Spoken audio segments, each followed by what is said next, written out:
kursu şagirdləri üçün Azərbaycan dil dərsliyinin 60, daha doğrusu 70-ci səhifəsindəki çalışmalara diqqət etək, bu günləri yerinə yetirək və burada bugün biz 2 dinləmə mətninə dinləyib çalışmaları yerinə yetirməliyik. İlk öncə dinləmə mətninə nəzər yetirək.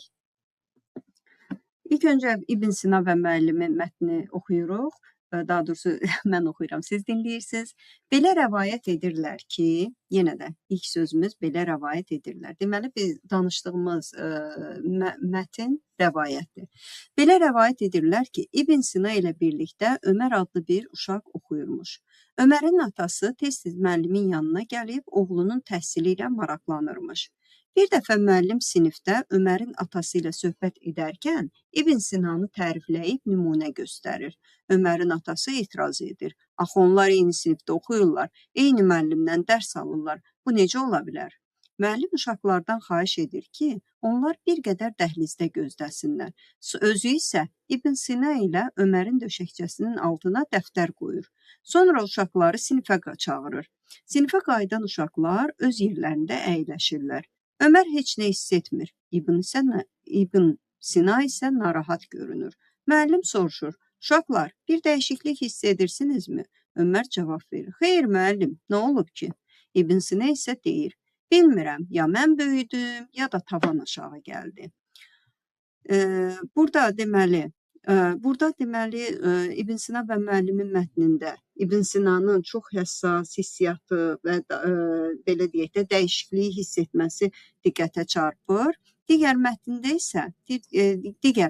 deyilənə görə sözü ilə başlayır və bu da rəvayətdir. Görək burada nə hadisələr necə baş verir.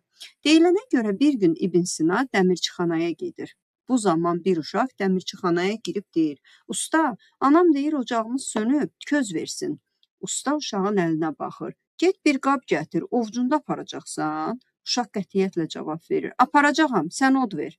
Usta uşağın üzünə baxıb başını bulayır. Sənin əllərin dəmirdəndir, yanar axı.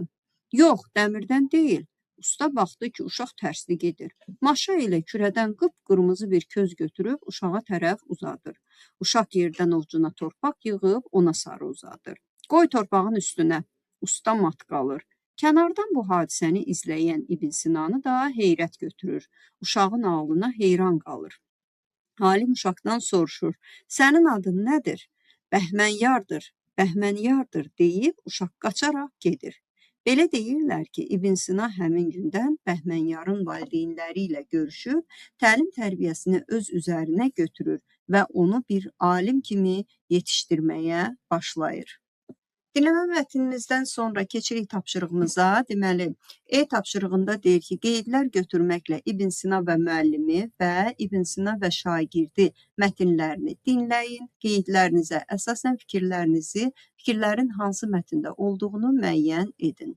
İbn Sinanın uşaqlığından bəhs edilir. Hansında? Deməli, bəhs edir İbn Sina və müəllimi. Bəhmənyar İbn Sinanın yetişdirdiyi alimlərdən biridir. Bu isə İbn Sinanın şagirdi rəvayətindədir. Bəhmənyarın uşaqlığından danışılır. Hansında? İbn Sina və şagirdində. Müəllimi şagirdinin müşahidə qabiliyyətinin nə qədər güclü olduğunu sübut edir. Hansı müəllim? İbn Sinanın müəllimi. Təbii ki, İbn Sina və müəllim. Müəllim şagirdinin iti ağlına heyran olur. 5-ci isə İbn Sina və yenə də müəllimi mövzusundadır, mətnindədir.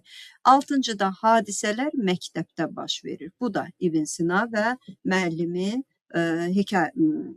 mətnindədir. Dəyərli izləyicilər, tapşırıqları bu cür qeyd etdim. Yəni, burada yazılmış nömrələri İbn Sina və müəllimi mətnindəki 1, 4, 5, 6, 2, 3 isə İbn Sina və şagirdin mətnində qeyd olunmuşdur.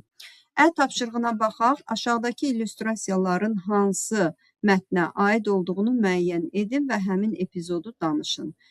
Deməli, danışmağı siz də bir özünüz çalışın, cümlələr qurun, danışın, görək necə danışırsınız. Burada birincidə Dəmirçixanada baş verən hadisədir. Dəmirçi odu uşağın ovucundakı torpağın üzərinə qoyur. Uşaq odu, közü daha doğrusu aparır evə. Digərində isə məktəbdə baş verən hadisədir. Burada isə İbn Sina və Ömərin əyləşdiyi döşəkçələrdir və burada İbn Sinanı düşündürən sual vardı ki, ya mən böyümüşəm, ya tavan aşağı düşübdür deyə düşündüyü epizoddur. Bu qədər, keçək ev tapşırığına.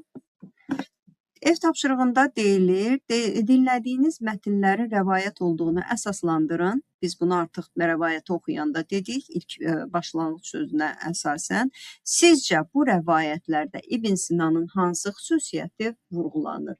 Dedik ki, rəvayətlər adətən deyilənə görə, rəvayətə görə ifadələri ilə başlayır, tarixi şəxsiyyətlər və ya hadisələr haqqında olur və bizim də dinlədiyimiz mətnlərdə bu ifadələrlə başladı. Böyük alim İbn Sinadan danışıldı, onun həm uşaqlığından bir mətndə danışıldı, digərində isə onun özünün müəllim kimi olmasından danışıldı, yəni müşahidə edir Bəhmən yarı.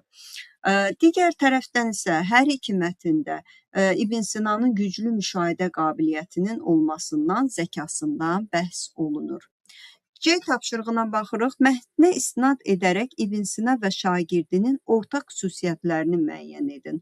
Uyğun epizodlar danışmaqla fikrinizi əsaslandırın.